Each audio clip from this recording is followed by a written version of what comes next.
Hello tout le monde, j'espère que vous allez bien. On se retrouve aujourd'hui dans un nouvel épisode de Homie Moms, le podcast et l'écosystème qui prend soin des femmes et qui vous accompagne dans vos problématiques du quotidien. Aujourd'hui, on se retrouve dans un nouvel épisode avec une invitée que j'aime vraiment, vraiment beaucoup. Je vous la présenterai, mais c'est quelqu'un que je connais depuis très, très, très longtemps et je la laisse se présenter. Ok, bonjour Joanne. Hello. Moi c'est Isabelle du coup. Alors de formation je suis infirmière. J'ai eu beaucoup d'expérience dans plein de services différents, tout ce qu'on peut imaginer à l'hôpital, la réa, les urgences, la maternité, tout ce que tu connais comme service. J'en ai fait plein et j'ai aussi une expérience assez marquée dans le médico-social, donc avec plein de publics, que ce soit le handicap, les migrants, les SDF, etc. Et actuellement en fait je me concentre plutôt sur... je m'intéresse davantage à la santé des femmes et notamment au postpartum, à la grossesse et tout ce qu'il y a autour. Okay. Voilà. Trop bien. Je suis trop contente parce que, en gros, aujourd'hui, on va essayer de parler d'un sujet qui est un peu difficile. C'est les changements du corps après un accouchement. Et donc, j'en parle avec Isa parce que, en fait, elle a quand même pas mal accompagné des femmes et des personnes en postpartum.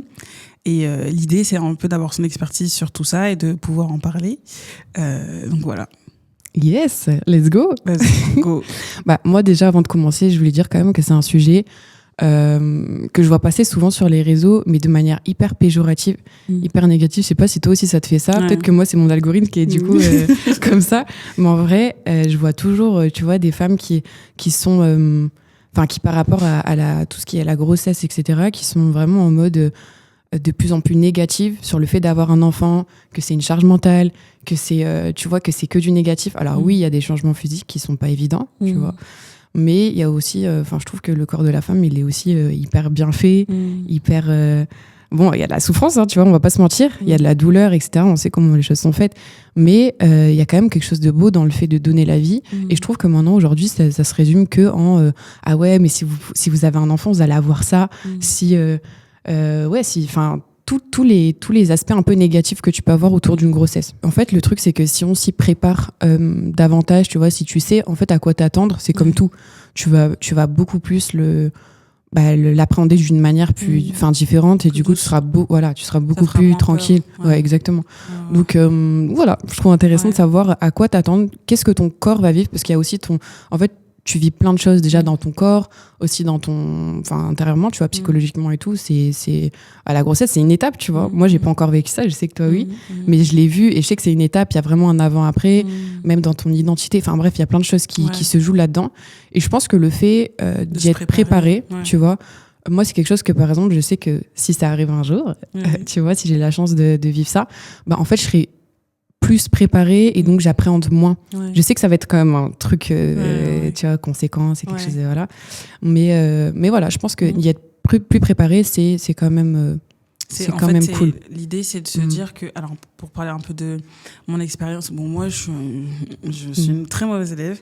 C'est-à-dire que j'ai pas voulu m'informer parce que j'avais trop peur que ce soit pour l'accouchement ou le postpartum. J'avais aucune idée de ce que c'était une dépression postpartum. J'avais aucune idée de ce que j'allais vivre après l'accouchement. Même la péridurale, je voulais pas savoir.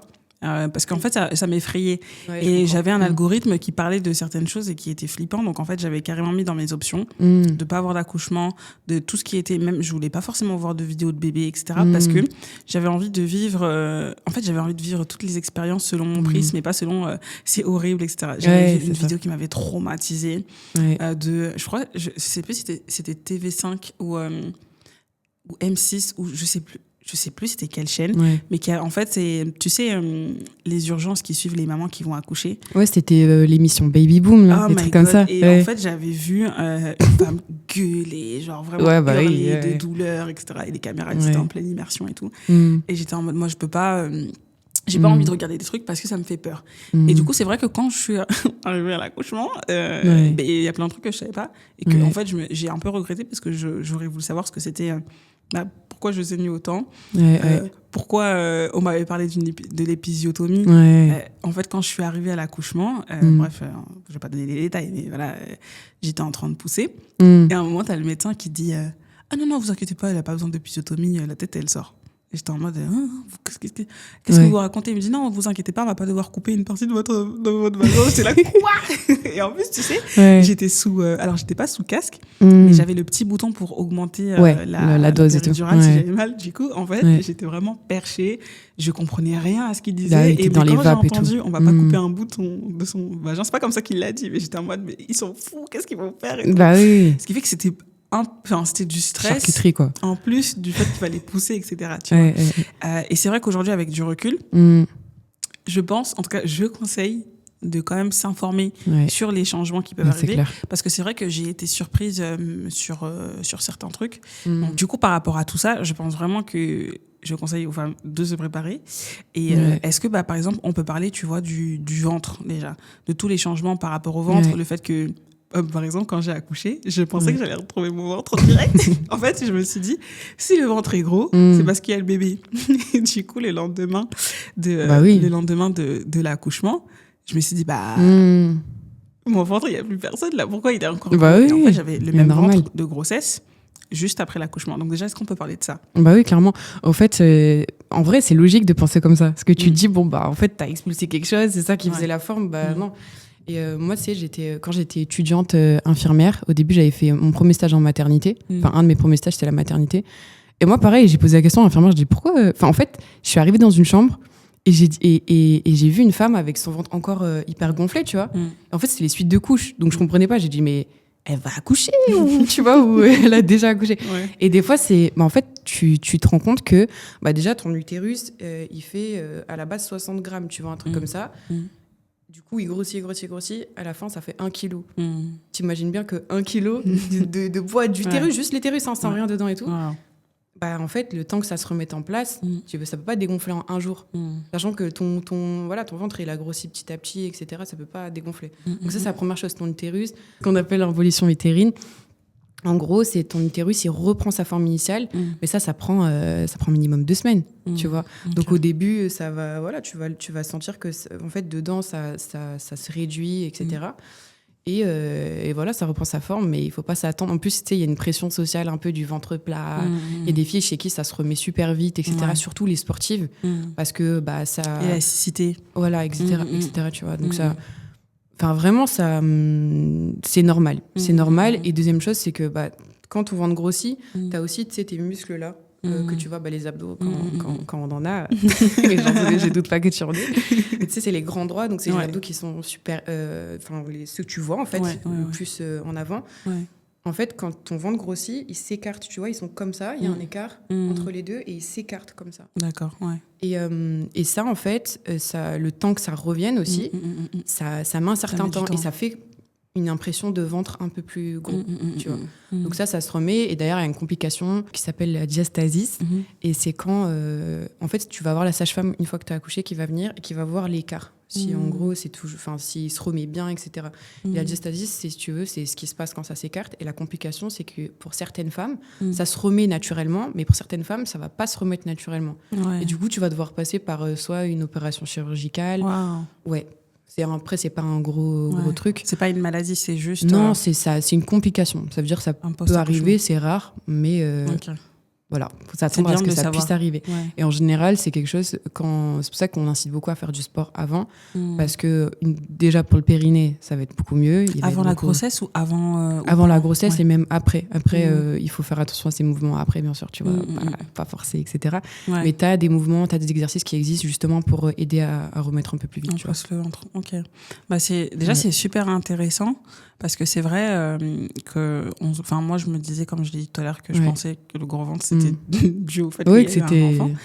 Mais c'est aussi intéressant de savoir comment, en fait, le corps, naturellement, se met en place pour pouvoir accueillir un enfant. Finalement, on a 8 mois de travail. Donc, c'est vrai que... en fait, pour accueillir un enfant, il faut que tes organes se... Exactement. Je sais pas si on peut dire que les organes s'épaississent ou s'agrandissent pour pouvoir l'accueillir. Mais c'est déjà incroyable que le corps de la femme puisse faire ça, quoi.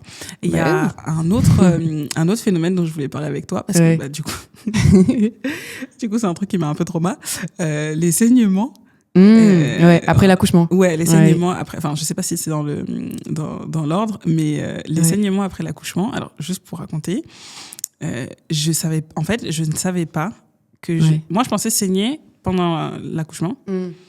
je savais pas que je saignais après. Parce que moi, on m'avait dit, t'es enceinte, t'as plus tes règles. Donc, j'ai passé 8 mois à ne pas saigner, à ne pas avoir Liberté. de règles. Libérée, délivrée, j'ai Vraiment. plus de règles. Le lendemain de l'accouchement, ne me voilà pas en portant une couche. Ah, ça faut bien dire. Pendant 4, 5, même pas, j'ai porté des couches pendant peut-être 2 semaines. Parce qu'en fait, mon corps, je sais pas ce qu'il faisait, mais je saignais, quoi. C'est quoi ce phénomène? Enfin, pourquoi on saigne? Les filles, vous allez mettre des couches, préparez-vous. Non, mais c'est vrai, il faut le savoir parce que en fait, il y a beaucoup de femmes qui ont été choquées. Déjà, tu vois du sang, c'est bon. Même si on a un peu l'habitude. Tu te demandes, t'as un problème. Voilà, tu te dis, bon, y a peut-être un souci là, c'est quand même. Ça peut être impressionnant, surtout que c'est tous les jours et tout. Tu te dis, attends, c'est pas fini, c'est quoi? Et en fait, le sang, c'est tout à fait normal. Après, forcément, il y a des exceptions. C'est-à-dire qu'on dit souvent que, par exemple, bah, tu vas mettre des couches. Bon, nous, on va pas appeler couches parce que, tu vois, pour le bien des femmes, la dignité, on va pas appeler ça couche. En vrai, ça en est. C'est des grandes protections, tout ça. On dit que si tu veux, si t'en remplis plus de 2 par heure, c'est que là, vraiment, tes saignements, ils sont trop importants et il vaut mieux consulter, tu vois. Okay. Mais les saignements, ils sont tout à fait normaux. En fait, si tu veux, dans ton utérus, t'as eu ton placenta qui a été comme agrippé, en fait, à l'utérus. Et du coup, quand t'accouches de l'enfant, et après, t'as la délivrance, donc c'est le placenta, en fait, qui se décroche, littéralement, de l'utérus et qui, du coup, qui sort. Et en fait, comme c'est bien accroché, c'est accroché, mais à la paroi, t'as des petits vaisseaux, t'as plein de trucs, etc. Et c'est ça, en fait, qui provoque les saignements. En fait, si tu veux, c'est comme si tu avais une plaie dans l'utérus, ce qui fait que quand le placenta sort, bah, la plaie, elle continue à saigner jusqu'à cicatrisation, tu vois. Et ça, après, tu as plusieurs choses qui viennent remettre ça en ordre. Bah, déjà, dans le processus de l'involution utérine, etc., tu as les tranchées, c'est les contractions. Je sais pas si tu en as eu juste après. Voilà, tu sais, les gens, ils sont... détail. Voilà. Ouais, les tranchées. Alors, pour les tranchées, désolé de te couper, mais les tranchées, ah oui, c'est vrai que... j'ai eu les tranchées au moment où j'ai donné, où j'ai essayé de donner le lait. Bon, après, moi, j'ai eu des tranchées. C'était un peu compliqué, comme j'ai toujours dit, j'ai été hospitalisée à 3-4 jours postpartum. Mais en fait, le premier jour postpartum, j'ai voulu faire la tétée de bienvenue, etc. Et en fait, au moment où l'enfant essaie de téter, j'ai eu des douleurs au ventre. Ah ouais. J'avais l'impression qu'il y avait des couteaux qui étaient en train de me planter le ventre. Et j'ai pas trop compris ce que c'était. Et c'est là où après, la sage-femme m'a expliqué que c'est des douleurs de tranchée. C'est normal, on dirait que ça ressemble aux règles. Mais ouais, je veux bien qu'on en parle parce que c'est vrai que... Est-ce que c'est des douleurs de règles? Pourquoi on a des tranchées, en fait? En fait, les tranchées, c'est les contractions que tu as après. Et c'est ça qui aide, en fait, l'utérus à reprendre sa forme. Donc, ça contracte pour qu'il reprenne sa forme. Ça aide, si tu veux. Et le truc, c'est que, en fait, c'est marrant, mais quand tu as allaité, j'imagine, je suis pas médecin, mais j'imagine que, du coup, ce qui a accéléré les tranchées, ce qui les a déclenchées, c'est qu'en fait, quand tu allaites ou quand tu essaies d'éjecter le lait, etc., tu as une hormone juste après l'accouchement qui s'appelle la prolactine. Et du coup, la prolactine, ça déclenche les tranchées, ça aide aussi. Tu vois, ça aide non seulement à faire sortir le lait, mais aussi à déclencher les tranchées pour que ça se remette. C'est-à-dire après, ça dure 1 à 2 semaines, tu vois, mais c'est dur. Ça veut quand même dire que le corps, c'est pas plaisant. En vrai, les tranchées, c'est pas très plaisant. Les filles, j'ai pas envie de vous faire peur, mais c'est pas très plaisant. Mais ça nous permet de remettre en place l'utérus, qui tout à l'heure, t'as dit que l'utérus avait grossi de combien de centimètres? En gros, il passe de 60, en termes de centimètres, ça dépend d'une femme à l'autre, mais il passe de 60 grammes, tu vois, à, donc vraiment tout petit, tu vois, à presque 1 kilo. Waouh, ok. Ouais, donc c'est tout à fait normal. C'est normal. Et est-ce qu'il y a des choses qui peuvent apaiser quand même les douleurs de tranchée? Moi, je sais qu'on m'avait donné, je sais plus si c'était du paracétamol, mais on m'avait donné un petit médicament pour apaiser les douleurs de tranchée. Ouais, sûrement un antalgique, quelque chose pour la douleur. Parce qu'en vrai, c'est comme les douleurs des règles. C'est, ça dépend si tu as eu des règles douloureuses avant, mais t'as c'est les mêmes. Moi, j'ai pas vécu, mais je sais qu'elle décrivait ça comme les mêmes douleurs, tu vois. Donc en vrai, des fois, ça peut être le chaud, ça peut être... si vraiment c'est intenable, c'est les médicaments et tout. Mais il faut se rassurer que ça dure que 2 semaines. Non, ça dure pas longtemps. Franchement, ça va pas durer. 2 semaines max en plus. Ça dure pas très longtemps. Et justement, si ça dure plus longtemps, est-ce que c'est le symptôme d'une pathologie, de quelque chose Non, c'est pas forcé. C'est juste que ça met un peu plus de temps.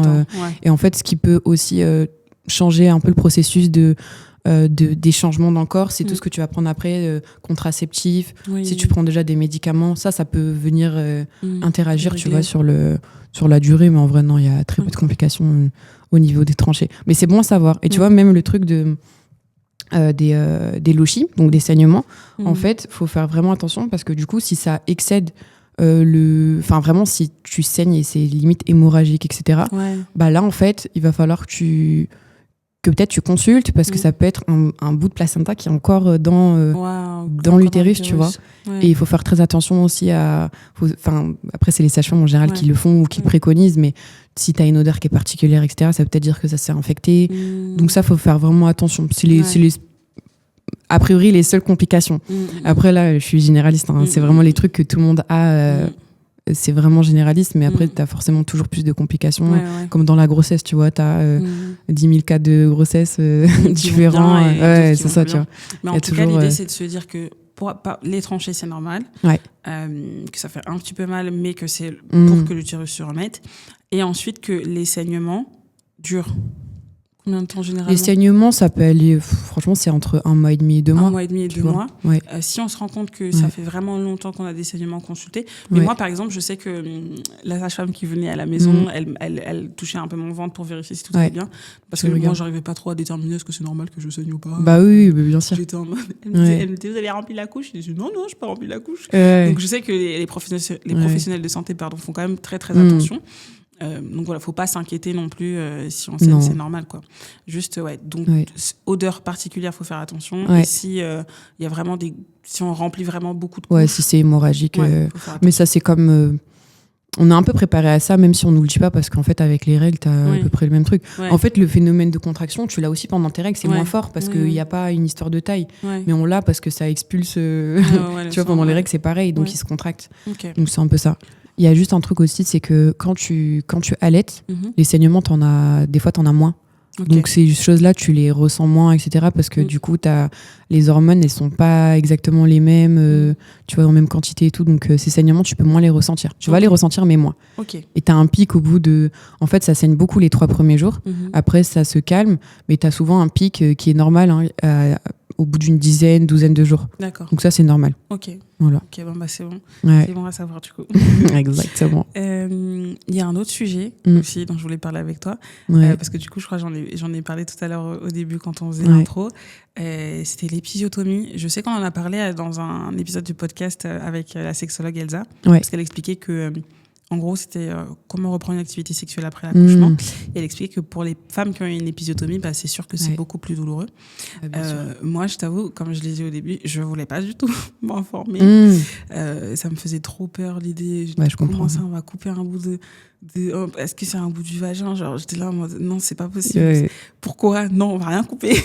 Bah oui, ça fait peur, c'est normal. Je me suis pas informée. Mais comme on est dans un podcast qui aide les mamans et on va aussi je sais pas comment on dit, mais on veut éviter que vous ayez peur.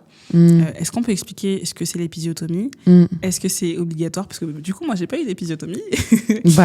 Tant mieux. Ouais, dans quel cas, T'as pas eu de déchirure non plus ? Non, rien. Ça, c'est cool. Ni déchirure, ni épisiotomie. Est-ce qu'on peut en parler et que tu nous expliques un peu ce que c'est ? Ok. En fait, l'épisiotomie, c'est du coup, désolée, âme sensible, s'abstenir, mais en vrai, tu vas prendre. En fait, si tu veux, c'est quand t'accouches et que le bébé a du mal à sortir, ils peuvent, dans un cas précis, prendre comme une petite lame et en fait couper un bout du périnée pour laisser plus de place à l'enfant pour sortir. C'est quand vraiment ça bloque. Deuxième option, c'est vraiment le bébé, il supporte mal les contractions. Là aussi, ils peuvent donner un petit coup pour que ça accélère, en fait, tu vois, pour que ça facilite. Mais c'est pas dans tous les cas. Et en fait, ils évitent de plus en plus de le faire parce que on sait que ça prend plus de temps pour cicatriser, ça fait mal, t'es obligé de faire des points. Enfin, tu vois, il vaut mieux. En fait, quand ils le font, c'est surtout parce qu'il y a si tu veux, il y a un risque de déchirure. Parce que s'ils font pas en fait, l'épisiotomie, si tu veux, ça coupe droit et c'est beaucoup plus facile à recoudre. D'accord. Alors que là, quand ils voient qu'il y a un risque de déchirure parce que l'enfant, sa tête est trop grosse, tu vois, en fait, ils préfèrent te couper avant que laisser les choses faire naturellement. En fait, t'as une déchirure et ça peut aller même jusqu'à déchirure anale et tout, tu vois. C'est des trucs un peu compliqués. Parce que c'est vraiment proche. Donc ils font ça, ils essaient au moins de le faire. Et en plus, quand tu fais, je sais pas si toi t'avais fait pas une préparation de grossesse, mais Non, en c'est gros. préparation à l'accouchement. Ouais. Ouais. Bah, en gros, dans les, des fois, quand tu peux dire dans tes préparations à l'accouchement, etc., que tu veux pas d'épisio, Oui. enfin, vraiment en cas d'urgence, etc., Ouais. mais que tu veux limiter, tu vois, comme les forceps, tout ça, Ouais. tu veux que ce soit le plus naturel possible. Ouais. Et dans ce cas-là, ils peuvent pas c'est dans te ton le faire. projet, Ouais, ton projet de naissance, projet de exactement. naissance, je crois. Enfin, un projet d'accouchement, Ouais, ou projet de t'appelles ça naissance, comme tu veux. Mais avec du un coup, médecin. ils peuvent pas te le faire si t'es pas d'accord. Ouais, mais ouais. des fois, ils ont pas le choix. ils vont te dire, bon, madame, je sais que vous avez dit non, mais en vrai, là, ça va faire des dégâts, quoi. Obligé, ouais. Ouais. Non, mais ça veut dire que Ouais. généralement, enfin, dans certains cas, ça se passe bien, ils n'ont pas besoin de te déchirer. Ouais. Enfin, de faire l'épisiotomie. Mais on l'a fait quand on veut justement éviter que ça se déchire. Donc, c'est pour la santé de la femme. Exactement. En vrai, moi, l'épisiotomie, ça a toujours été un sujet qui me faisait peur.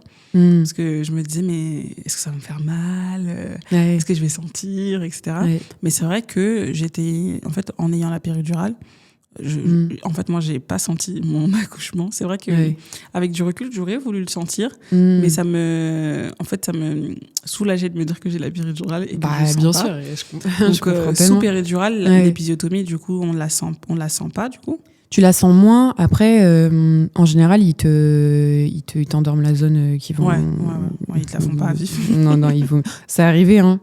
C'est vraiment un cas d'urgence et tout, mais même en fait quand ils font la lame, ils t'endorment pas forcément. C'est surtout quand ils recousent après, quand ils te font les points, là ils te font une petite, ils me passent un produit pour t'endormir, parce que sinon à vivre ça fait très mal. Mais c'est arrivé à certaines femmes malheureusement. T'as déjà eu des expériences comme ça où par exemple toi en tant qu'infirmière où tu dois, je sais pas moi, nettoyer la zone ou aider les mamans à se moi, c'est plus sur des cicatrices d'épisiotomie, non. Sur des cicatrices plutôt de césarienne. T'as des soins à faire après parce que, comme c'est cicatrisé et que c'est encore un peu presque c'est pas à vif, tu vois, mais en fait, t'as un peu de chair entre les points. Du coup, il faut bien désinfecter. Ça peut être très douloureux. Tu vois, cicatrice d'épisiotomie, c'est comme cicatrice de césarienne. Oui. Tu vois, ça reste des cicatrices. Donc ton corps, il met du temps. Des fois ça fait mal et tout, donc en général les gens ils disent de prendre soit des antidouleurs, soit de mettre du froid, etc. Tu vois. Mais c'est ça qui est aussi qui rallonge un peu le process, tu vois, parce que c'est pour ça qu'ils évitent au max de faire. Enfin, césarienne t'as pas le choix, il faut forcément fermer, mais épisiotomie de plus en plus ils se sont rendus compte, tu vois, qu'en France on abusait un peu de l'épisiotomie, parce que dans d'autres pays en fait tu vois les stats et tu dis mais en fait ils ont beaucoup moins recours à ça. Donc ils essaient au moins de le faire. Ok. Non mais c'est quand même intéressant. C'est quand même intéressant. En tout cas moi j'en ai pas eu. Et du coup c'est un truc, tu as dit quelque chose qui était intéressant. C'est les cicatrices de césarienne, ce ne sont pas les mêmes des cicatrices en accouchement par voie basse. C'est quoi les grosses différences du coup parce que la césarienne donc c'est cicatrice en bas du ventre. Oui c'est ça, c'est en bas du ventre. Bon, maintenant, c'est quand même mieux fait, je trouve, que ce qu'on voyait avant, etc. Sur les photos de médecine et tout, tu vois. C'est plus propre. Et en général, en plus, quand t'as du coup un deuxième accouchement, une deuxième césarienne, ils vont faire exprès d'ouvrir sur la même pour pas en avoir deux et tout, tu vois. Après, c'est à peu près les mêmes soins, c'est-à-dire que de toute façon, c'est une sage-femme, quand elle va passer après chez toi, elle va regarder si ça cicatrise bien, s'il n'y a pas de signe d'inflammation. D'accord. Si c'est pas. Si ça suit son cours, tu vois. Si ça suit son cours, quoi. Si ça s'infecte pas. Mais les deux sont douloureuses. Et voilà. Hein. Non, mais en tout cas, tout ça pour quand même rassurer, c'est que normalement, c'est pas obligatoire. Si vous voulez pas, vous le mettez dans le projet d'accouchement et que ça cicatrise quand même au bout d'un certain temps. Du coup, tu as parlé d'un truc tout à l'heure, c'est que quand on incisait, on incisait un bout du périnée. Ouais, pour l'épisiotomie. Est-ce qu'on peut parler des changements de cette partie-là du corps après l'accouchement, du coup ? Ouais. Bah, même avant. Hein. Même avant. En fait, le périnée, si tu veux, c'est comme un... Comment on peut dire ça ? Comme un hamac, tu vois ? T'imagines un hamac. Du coup, quand il y a du poids, forcément, le hamac, il s'affaisse. Et là, il faut imaginer que pendant 9 mois, ou des fois moins, quand t'as accouché avant, t'as un poids, en fait, qui repose sur ça. Et en fait, le périnée, si tu veux, c'est comme le plancher. T'as à la fois la vessie, le rectum et l'utérus. Donc voilà. Et du coup, en gros, le périnée, c'est l'ensemble de ces choses-là. D'accord. Et du coup, forcément, quand t'as une grossesse, où t'as l'enfant qui pèse et tout, il s'affaiblit. Tu vois, et c'est pour ça qu'on dit souvent qu'il faut faire des exercices après pour remuscler, pour que ce soit beaucoup plus ferme, etc. Parce que le risque, en fait, c'est que tu peux avoir une descente d'organes. Ouais. Et ça, c'est pas ouf parce que c'est comme ça, comme le hamac, là, il peut plus supporter, il peut plus porter ces organes-là. En fait, tu peux avoir des descentes d'organes. Ça, c'est pas la majeure partie des cas. C'est très rare. D'ailleurs, les femmes qui sont plutôt sportives avant l'accouchement, etc., elles auront moins de rééducation par la suite à faire. C'est pour ça qu'on incite beaucoup au sport avant. Mais c'est vrai que ça, pour moi, c'est imparable pour la plupart des femmes. Il vaut mieux se muscler vite après, sans faire des exercices de fou. On va juste pas, des exercices du périnée, quoi. J'imagine qu'après une grossesse, t'es fatiguée et tout. Oui. Mais c'est vrai que la descente d'organes, c'est... Moi, par exemple, j'ai une collègue, elle m'avait dit que en gros, un jour, elle allait aux toilettes et en fait, tu peux le dire ou pas? C'est dégoûtant. Non, vas-y. Okay. Vas-y, dis-le quand même. Bon, désolé, je raconte des stories d'infirmières, peut-être que tout le monde va pas kiffer. Mais en gros, c'est une collègue du cours infirmière qui me dit ouais, en fait, après ma grossesse, je vais aux toilettes et tout, et en m'essuyant, je sens un truc bizarre. Ah, purée. Ouais, je sens un truc bizarre. Et en fait, elle a capté que c'était une descente d'organes. Donc en fait, elle a remis elle-même, tu vois. C'est pas possible. Et ouais. Elle a remis comment? Avec son doigt, elle a poussé, tu vois. Ouais. Mais ça peut être hyper impressionnant quand tu connais pas. Non, même pas. Après, elle a pas eu de douleur, de complications et tout. Après, elle allait voir un gynéco ou un médecin, tu vois. Mais oui, tu sais, elle est infirmière, donc elle connaissait. Ah, mais oui, du coup, c'est. Mais c'est quand même impressionnant, même si tu connais, tu dis, attends, pourquoi c'est là, ça? Tu vois. Mais c'est super dangereux, du coup, par contre, c'est pas. Comment... ça arrive, en fait, c'est juste une complication et c'est l'effet du périnée, mais c'est comme tout. Et quand ça arrive, on appelle les urgences parce que tu peux aller chez le médecin, il va remettre. Okay. C'est toi, t'as pas remis. Ouais. Mais oui, après, faut pas attendre trop avec ça parce que oui, tu auras des complications. Ok. Mais du coup, juste pour être sûr, vous n'allez pas toutes faire une descente d'un quart. Non, c'est rare. Enfin, c'est rare. Non, c'est pas rare, mais c'est d'où l'importance de remuscler. Mais en gros, pour le périnée, il y a des exercices qui existent. D'ailleurs, j'en vois beaucoup sur TikTok. Des femmes qui te disent « Respire !» et tu fais l'exercice du périnée. Moi, j'avoue que j'ai pas... Bon, après, je suis vraiment pas la bonne élève, mais c'est pas grave. J'ai pas voulu faire d'exercice du périnée parce que j'avais pas forcément envie d'aller voir quelqu'un. J'étais pas trop à l'aise avec l'idée de voir quelqu'un, mais par contre, j'ai fait des exercices directement avec TikTok, désolée. Bah ouais, mais c'est pas plus mal. Hein. Ouais, je voulais le faire toute seule. Après, je sais que je conseille quand même d'aller voir quelqu'un si vous vous sentez à l'aise, etc. Mais c'est vrai que ce sujet de la descente d'organes, elle fait peur parce qu'on se dit... Enfin, moi, quand j'entends descente d'organes, j'entends vraiment tu vas mourir, quoi. Donc, je voulais savoir, est-ce que c'est quelque chose de vital? C'est-à-dire, quand on parle de faire un risque de descente d'organes, c'est quelque chose... je sais pas, moi, quand tu arrives à l'hôpital, c'est l'échelon 1 ou c'est échelon 5? Enfin, tu vois, en termes de gravité, parce que la collègue qui a réussi à remettre son truc, bon, super, tu vois, mais est-ce que c'est grave si ça arrive? Bon, déjà, si tu entends le mot prolapsus, ça veut dire descente d'organes. Parce que je sais que des fois, le langage de l'hôpital, médical et tout, ça parle pas. Tu vois, si t'es pas du milieu, c'est une autre langue. Donc, si tu entends prolapsus, sache qu'on parle de ça, tu vois. Mais après, non, aux urgences, le niveau, il n'est pas vraiment défini sur ce qui t'arrive. C'est surtout par rapport à la douleur. Sauf forcément, oui, urgence vitale, c'est pas que la douleur qui peut impacter dessus. Mais en gros, je pense que c'est vraiment surtout à terme, si tu t'en rends compte et qu'en fait, tu fais rien pour, ça peut être dangereux. À terme, Mais c'est tellement... C'est pas commun, mais en même temps, c'est quelque chose qui est naturel. Le périnée... il est juste démusclé, il est juste, tu vois, il est moins ferme qu'avant. Donc, c'est vraiment le risque premier qu'on vérifie. Mais du coup, la sage-femme, elle va toujours regarder. C'est pour ça que quand elle regarde, elle va regarder si tout est bien en place, elle va palper, etc. Tu vois. D'où, mais ça arrive pas aussi fréquemment. Mais au moins, non, c'est pas une urgence vite. Tu peux pas mourir comme ça, sauf si tu laisses. Après, j'imagine que le risque... Moi, j'en ai jamais vu, tu vois. Mais j'imagine que le risque, c'est un risque infectieux, parce que les organes sont pas censés être dehors, tu vois. Endroit, oui, c'est ça. Ok. Et après, ça peut t'empêcher peut-être tout ce qui est sur les organes en bas, donc uriner, ça va bloquer les accès, en fait. Ouais, en fait, ça va créer des complications, mais c'est plutôt, en fait, sur le long terme qu'une descente d'organes n'est pas bonne. Mais directement après l'accouchement, en gros, il faut quand même travailler son périnée. Ok. C'est ça. Super intéressant. Trop cool. Et du coup, il y a un autre truc, il y a un autre sujet par rapport au changement du corps, des émotions, bref, de tous les changements qui arrivent après l'accouchement. Et on en a parlé déjà dans un épisode avec Aurélie Bernabou, du coup, qui est la psychologue qui a fait un peu l'analyse. Ouais. Tu vois, moi, j'ai senti... on appelle ça la chute d'hormones, du coup. Mais j'ai vraiment senti une baisse de force, qui est normale après l'accouchement. Mais quand je suis sortie de l'hôpital, une fatigue... un peu un sentiment morose, tu vois, vraiment j'avais l'impression, je savais que c'était hormonal parce que ça arrivait un peu d'un coup, c'était un peu brusque, tu sais. Moi, toute la grossesse, t'as cette espèce d'euphorie, tu portes la vie, t'es enceinte et tout. Le dernier trimestre, il est un peu difficile parce que tu dors pas bien. Et sur le côté, ça marche pas, l'autre côté non plus, sur le non plus. Ton partenaire, il te saoule parce qu'il prend toute la place. Donc, tu sais, t'as cette espèce d'euphorie, mais en même temps, t'es saoulé parce que tu veux que ça arrive vite. Mais c'est vrai que moi, j'ai vécu un peu cette chute d'hormones, d'émotions, d'euphorie. Et je voulais en parler avec toi, du coup, parce que je pense que il me semble que c'est un terme médical, tout ce qui est chute d'hormones. Je voulais savoir avec toi l'expérience que tu as et surtout ce que tu as pu voir à l'hôpital, les femmes, etc. Qu'est-ce que c'était ce phénomène de chute d'hormones ? En fait, déjà pendant ta grossesse, tu as 2 hormones qui augmentent à fond. C'est les hormones qui nous rendent fraîches. Tu vois, après les règles, en général, tu as la phase du coup juste après où tu sens que tu peux faire plein de choses, tu te sens fraîche, etc. Bah, c'est les mêmes hormones qui jouent. C'est progestérone, œstrogène. Ça monte à fond. Du coup, ça joue sur tes cheveux, ton physique. Tu as une plus belle peau.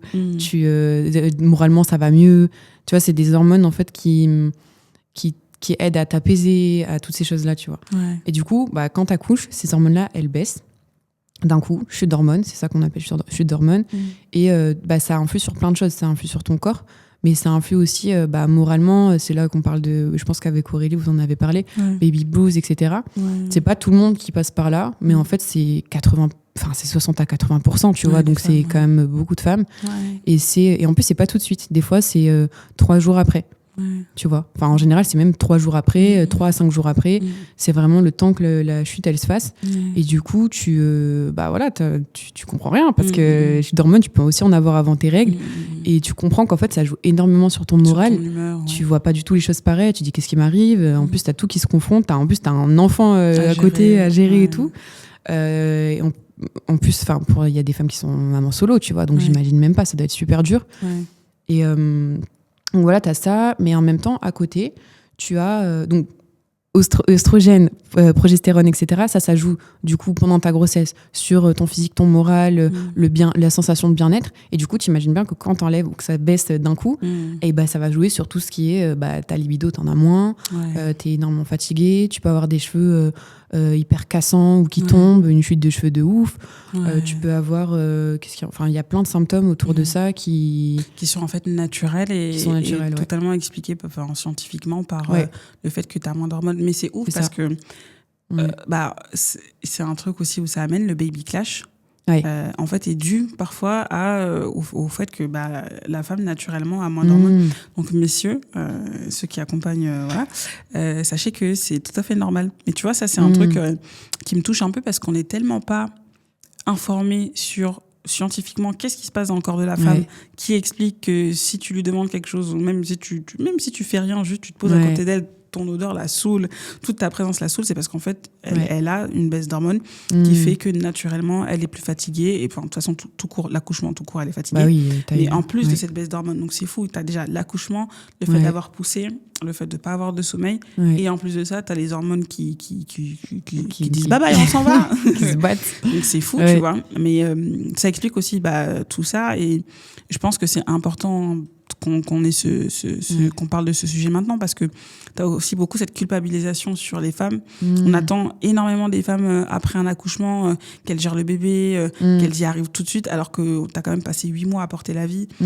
as fait un accouchement, des fois ton accouchement il peut durer 80, 72 heures, 64 heures, peu importe. C'est clair. Et tu as vraiment cette pression, mais le fait déjà de s'informer avant et de savoir que peut-être 3-4 jours après l'accouchement, naturellement, il y aura une baisse d'hormones. C'est cool parce que ça permet aux coparents de se préparer en fait à ça et du coup à prendre plus ses responsabilités sur ça, quoi. Donc déjà incroyable. Exactement. Et ça permet aussi un truc. Je sais que moi, mon partenaire, il m'avait accompagné, il était avec moi à l'hôpital, mais je crois qu'il était parti pour faire le ménage, gérer toute la maison et tout, pour que quand je rentre, normalement, je crois que c'est 5 jours, je devais rester 5 jours. Bon, après, j'ai fait mes trucs à l'hôpital. Mais l'idée, c'était que quand je rentre, j'ai rien à faire, j'ai pas à me préoccuper que la maison elle est sale, etc.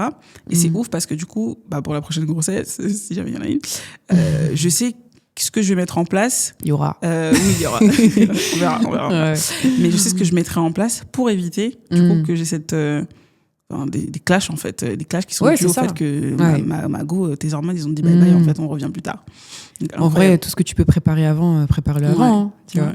Franchement, je le vois, les filles qui y sont préparées. Moi, j'ai vu une interview d'une femme comme ça qui disait que, en fait, elle vivait trop bien son postpartum parce que, justement, elle avait été informée, justement, elle savait tout ce qui allait se passer et du coup, c'est comme tout, tu vois, quand tu prépares même un voyage, tu sais ce qu'il y a à faire et ton programme, il est plus fluide. Enfin, tu vois ce que je veux dire, en fait, tu t'attends à ce qui va se passer. Après, forcément, tu as des complications et d'une femme à l'autre, il y a plein de choses, surtout si tu avais des maladies pendant la grossesse, tu vois. Ça peut changer, mais il vaut mieux être préparé. En fait, c'est moins traumatisant quand tu te prépares que quand tu sais pas. Clairement, comme pour tout. Sur les hormones aussi, ce qu'il faut savoir, c'est qu'on parle souvent de la chute d'hormones, donc ces deux hormones-là qui viennent te mettre mal et tout. Mais tu as aussi quand même, je trouve que le corps est franchement bien fait, même si on souffre, nous les femmes, le corps est plutôt bien fait quand même, parce que tu vois, quand tu as eu tes contractions pendant la grossesse, à un moment, tu as une hormone qui est... en fait, quand tu as la douleur des contractions pour que l'enfant... pour expulser l'enfant, en vrai, tu as aussi, 15 minutes après, des hormones qui viennent calmer la douleur. Donc, tu vois, tout est une question de rééquilibre dans le corps. Bon, des fois, c'est pas assez puissant, parce que du coup... Moi, je les ai pas sentis, j'avais la péridurale. Voilà. Mais sinon, c'est assez bien fait. Et du coup, tu as cette chute d'hormones, mais tu as aussi, en fait, des hormones qui augmente, voilà. Et t'as par exemple l'ocytocine, tu vois, c'est l'hormone de l'amour, qu'on dit. Et en fait, quand tu vois ton enfant, ça te crée énormément d'ocytocine. C'est vrai. Et c'est ça qui aide aussi à... Des fois, tu peux ne pas être attaché. Je sais que tu avais dit ça dans un précédent podcast. On en avait parlé sur le détachement. Moi, c'est parce que comme j'ai été séparée du petit ça à 3 jours postpartum, c'est pas que je ressentais un détachement, c'est que déjà j'étais sous morphine. En fait, c'était une forme de détachement. Je comprenais pas trop qu'est-ce que j'avais, où j'étais. On se posait les questions de quelle était ma pathologie. Mais c'est vrai qu'en fait, la séparation avec le bébé a été difficile. Parce que normalement, une mère, elle est censée rester avec son bébé pour créer le lien. Et moi, j'ai pas eu en fait ces hormones-là, l'ocytocine. Je l'ai eu quand j'ai essayé de faire la tétée.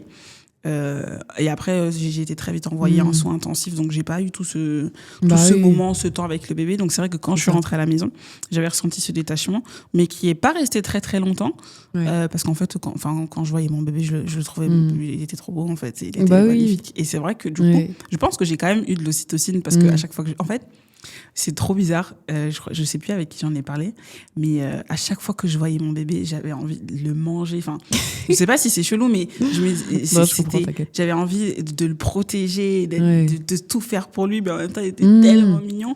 Et plus je ressentais ce genre d'émotion, mais plus c'est vrai que ça me créait une espèce de bien-être. Et moi, par exemple, j'ai gardé mon petit. Il me semble que je l'ai regardé donc les 3 premiers mois. Après, je l'ai mis 1 fois par semaine chez la nourrice. Mais la séparation, j'arrivais pas parce que je voulais être avec lui tout le temps. Quand il était pas là, j'avais l'impression qu'il était là. Et je pense que c'est ce genre d'hormones que ça crée, l'attachement, l'ocytocine, etc. Mais je pense que ça revient à chaque fois que tu vois ton bébé, ça revient, je pense. Oui, c'est ça. La nature est bien faite. Franchement, en fait, ça t'aide déjà à créer un attachement. Tu sais, c'est pour ça qu'ils font quand tu accouches, en général, ils essaient de faire le pot à pot. Même maintenant en césarienne. Où normalement l'enfant il est directement pris, tu vois, par l'équipe et tout pour lui faire les premiers soins. Là ils font même le pot à pot, même en césarienne, tu vois. Donc, parce qu'ils savent que l'ocytocine c'est trop important. Déjà ça t'apaise toi en tant que femme. Mais aussi c'est vraiment l'hormone de l'attachement. C'est ça qui aide à avoir une proximité avec ton enfant. Tu sais, tu l'as pas vu, c'est un inconnu, tu vois. Et là ça t'aide. Et en plus ça t'aide aussi quand tu allaites à ce que le lait il puisse être bien éjecté. Et du coup tu vois, j'avais une dame qui venait des fois dans mon bureau, quand j'étais en bureau, pour tirer son lait. Et en fait, on lui avait préconisé de regarder une photo de son bébé, etc., pour créer de l'ocytocine, pour encore mieux tirer que son lait sorte. Tu vois. Ça fasse moins mal, quoi. C'est fou, ça. Ouais. Donc, tu vois, il y a un rééquilibre quand même où, t'as une chute d'hormones, c'est pas facile. Et ouais, il y a plein de trucs que tu dois gérer en même temps, c'est chaud. Mais tu as aussi le corps qui répond à ça. Qui est bien fait et qui répond à... C'est fou, ça. Choses. Et du coup, comme tu parles de l'allaitement, il y a un truc. Alors, je considérais avoir une belle poitrine avant d'avoir un enfant. Ouais. Voilà. J'aimais bien mes seins, je trouvais qu'ils étaient droits, je me trouvais belle, je me trouvais sexy et tout.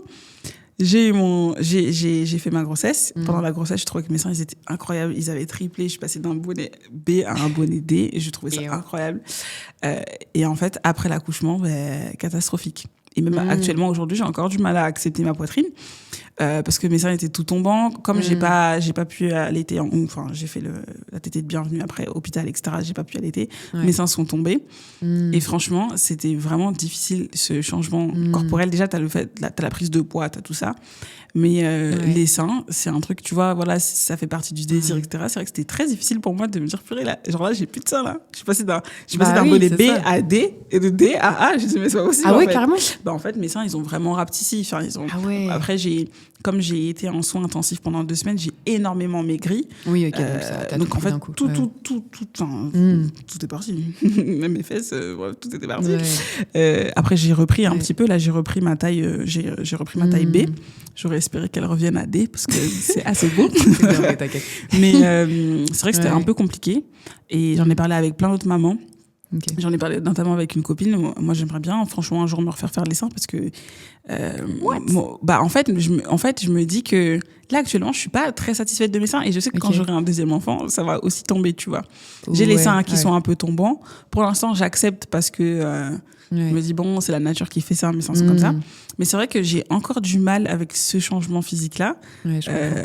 Parce que avant, j'avais des seins qui étaient droits, qui tenaient. Quand je mettais un maillot de bain, ça tenait. Quand je mettais, par exemple, une robe sans soutien-gorge, mes seins tenaient, tu vois. Là, actuellement, mes seins, ils tiennent pas forcément dans une robe. Et c'est vrai, c'est vraiment une frustration, en fait, pour moi, parce que je me disais, mince, alors, j'aimais bien ça avant.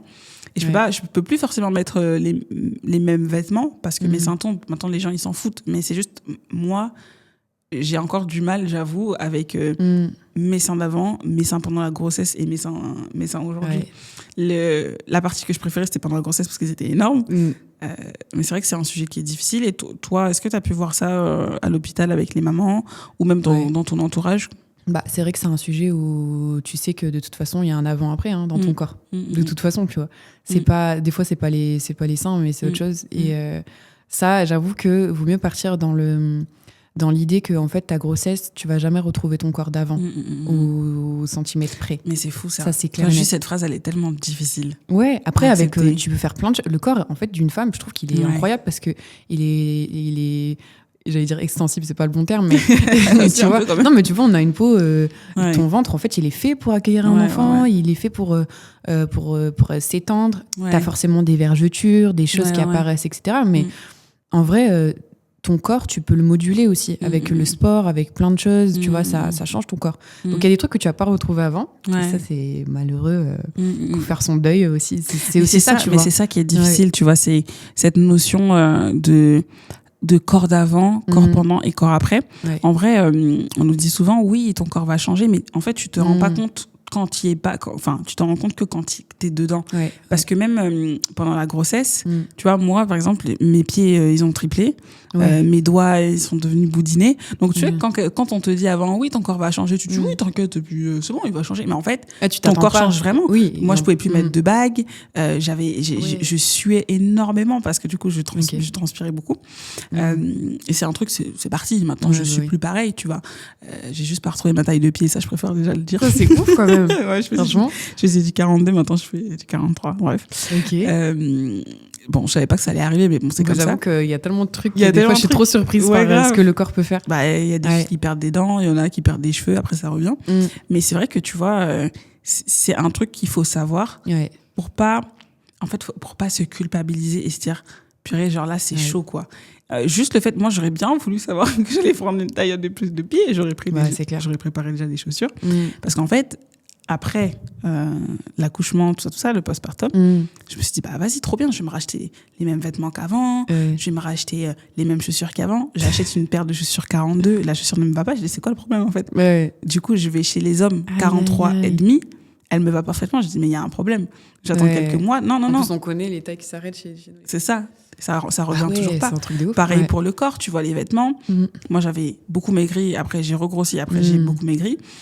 C'est pas que le vêtement, c'est pas que rentrer dedans, c'est comment tu te sens en tant que femme c'est clair. dans ton vêtement. Moi, avant, j'aimais trop porter des crop tops, des trucs serrés et tout, voilà, jeune et tout, tu vois. Et après l'accouchement, je me suis dit, mais Joanne, t'es daronne là. Tu veux porter les mêmes vêtements. Donc c'est vrai que c'est difficile à concevoir. Et moi, j'avais pas du tout préparé ce truc-là. Et c'est vrai que, comme j'aime bien le dire, j'ai pas fait de dépression, mais ça a été très difficile d'accepter mon corps. J'en ai fait un épisode de podcast l'année dernière. Mon corps en postpartum. Vraiment, j'avais l'impression de me détester parce que j'aimais pas me voir dans la glace. J'aimais rien, en fait. Et en plus, moi, j'adorais mon afro. J'avais perdu quelques cheveux devant. Souvent, ça je me dis, mais meuf, c'est catastrophique, faut tout refaire. Tu vois. Ouais, je comprends de ouf. Hein. Franchement, moi, je vais pas te mentir, c'est même une appréhension pour moi ou pour toutes celles qui n'ont pas eu encore d'enfants, parce que tu dis, qu'est-ce qui va changer, qu'est-ce qui va revenir, qu'est-ce qui va pas revenir. En fait, tu joues à la loterie, en vrai, un peu avec ça. Et du coup, faut déjà te préparer à ce qu'il y a des choses qui vont changer, ça c'est sûr. Et après, aussi, je crois que le travail qu'on doit faire, mais que toute une société doit faire, en vrai, parenthèse fermée, c'est sur le physique des femmes, vrai, tu vois. Qui a dit que les vergetures, c'était moche ? Qui a dit que une cicatrice, c'est moche ? En fait, qui a dit ça, tu vois ? Parce que, ou même un ventre, ou même... tu vois, il y a tellement de pression sur le ventre plat, sur les vergetures, c'est moche, sur la cellulite. En fait, franchement, de toutes les femmes, j'en connais pas une qui a pas un de ces trucs-là, tu vois. Et je pense que ça, il faut... déjà, premièrement, que nous, on se change, et je m'inclus dedans, qu'on se change par rapport à cette vision du corps moche. C'est pas ça un corps moche, tu vois. T'as un corps qui a porté la vie, en vrai, qui a... Moi, je trouve ça trop beau, les cicatrices. Tu vois, c'est... Je sais que tout le monde partage pas cette opinion. Même les vergetures, je trouve ça trop beau. Mais parce qu'en fait, ça veut dire quelque chose. Ton corps, il vit. Sinon, on serait toujours... Il y a une histoire, en fait. Voilà, c'est marqué. Ça raconte quelque chose. On se fait des tatouages, mais par contre, tu vois, on considère pas qu'une cicatrice, c'est quelque chose de beau, tu vois. Et le ventre, pression du ventre plat, pression de la fermeté, de machin. Donc, c'est bien, il y a du sport. Mais le sport, ça fait pas tout. Ouais, c'est surtout mental, en fait. C'est ne pas se mettre de pression. Moi, tu vois, par exemple, même si j'avais peur et même s'il y a plein de trucs qui m'ont saoulée et que j'ai pas aimé mon corps après l'accouchement, là, je suis trop bien. Parce que le bébé, il a grandi, j'ai fait du sport, j'ai le temps de prendre soin de moi et surtout tous les problèmes d'avant, perte de cheveux et tout, les choses sont revenues. Il y a juste ma taille de pied qui est pas revenue, je tiens à le dire. C'est une dinguerie, mais en plus, d'ailleurs, quand j'en parle, je crois que je suis l'une des seules qui a pas... Mais franchement, j'ai jamais entendu ça. J'ai entendu des dingueries, mais ça, j'avoue que... Mais et du coup, tu vois, en vrai, là actuellement, je me sens trop bien. Je trouve que mon corps, il a repris. Mais c'est vrai en tout cas, si je dois rebondir sur ce que tu dis, je m'étais mis une pression. En fait, s'il y avait eu que moi dans la pièce, je me serais pas mis de pression. Mais parce que je voulais plaire à mon partenaire, parce que aussi, tu vois, enfin, des fois, la famille, elle est un peu maladroite, tu vois. Ah tu manges bien.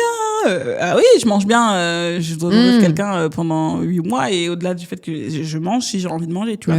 Donc c'est vrai que t'as aussi la pression de l'entourage. Une femme qui est enceinte, elle est super vulnérable. Elle a toujours des petits commentaires, elle a toujours des petits trucs. Il y a toujours quelque chose. En fait, à partir du moment où t'es une femme, on te dit toujours des choses. Et c'est vrai que on doit changer notre vision du corps. Et tu vois, moi, par exemple, je suis pas encore comme toi en disant les cicatrices, je trouve ça bon. Moi, j'ai du mal avec les cicatrices parce que après, c'est beaucoup de psyché. Pour moi, les cicatrices, ça révèle aussi une forme de faiblesse qu'il y a eu. Et c'est un travail que moi, je dois faire, tu vois, parce que cicatrice est égale blessure, est égale mayday, est égale faut tout effacer, tu vois. Moi, j'ai plutôt cette vision de effacer une cicatrice et les gens n'ont pas forcément besoin de voir que tu as la cicatrice. Mais c'est vrai que c'est pas forcément sain parce que, comme tu dis, ça raconte une histoire aussi, tu vois. Clairement. Donc, je suis d'accord sur le fait qu'il faut faire un travail sur ça, mais c'est pas forcément non plus évident parce qu'on nous dit qu'il faut être belle, on nous dit. Puis tu sais, on est dans une société où tu vois les stars, mais bon, je sais pas c'est quoi leur programme, mais leur postpartum, j'ai l'impression que ça dure 3 jours. C'est-à-dire que tu les vois après sur le tapis rouge, elles sont trop belles. Mais regarde, alors. Mais regarde, en vrai, c'est comme t'as dans d'autres pays. Nous, le postpartum, il n'est pas du tout vécu de la même manière. Ouais. Ici, tu as beaucoup de mamans qui sont solo. Ouais. Même si tu as ton partenaire, des fois, tu as la famille qui n'est pas là ou qui est à distance, ou même qui est là, mais qui n'est pas présente, tu vois. Où, on n'a vraiment pas la même conception du postpartum. Et les stars, déjà, elles ont de l'argent. Donc ça veut dire que... Non, mais c'est vrai, tu vois. L'air de rien, elles ont des gens pour s'occuper d'elles, pour des soins. Tu vois, tout à l'heure, on parlait du ventre qui ne reprend pas sa forme initiale. Aujourd'hui, tu as des soins, même en France, ça arrive, ça arrivait il y a quelques années déjà, mais c'est pas encore très connu. Soins Cobido, les trucs de resserrage de ventre et tout. Ça, en vrai, en Afrique, elles ont déjà compris qu'il fallait faire ça, tu vois. Tu vois, en Asie, t'es là, il y a le mois d'or, pendant 40 jours, tu vas dans un hôtel, tout le monde prend soin de toi, t'es dans des spas en masse, machin, tu t'occupes presque pas de ton bébé, en fait, tu vois. C'est normal que c'est vrai que c'est ça, plutôt en France où on abandonne, enfin en France, j'ai l'impression qu'on abandonne un peu les mères, et je pense que c'est un gros sujet sur la solitude des mères, et du coup des changements aussi corporels. Bien sûr qu'une maman, elle aimerait bien reprendre le sport si elle a vraiment non pas une aide, mais un vrai relais, une vraie personne qui est là pour prendre soin de l'enfant et qui la laisse se reposer déjà, juste dormir avant de reprendre le sport, déjà juste dormir. Bien sûr qu'après, une fois qu'elle est reposée, elle kifferait faire son petit jogging, mais est-ce qu'elle est sûre que tu vas donner les bonnes doses de lait au bébé? Est-ce qu'elle est sûre que la nourriture sera faite quand elle sera rentrée, tu vois? Et c'est aussi une grosse question sur la charge mentale des femmes, sur on nous demande d'être belle, on nous demande d'être jolie, on nous demande de maigrir, etc.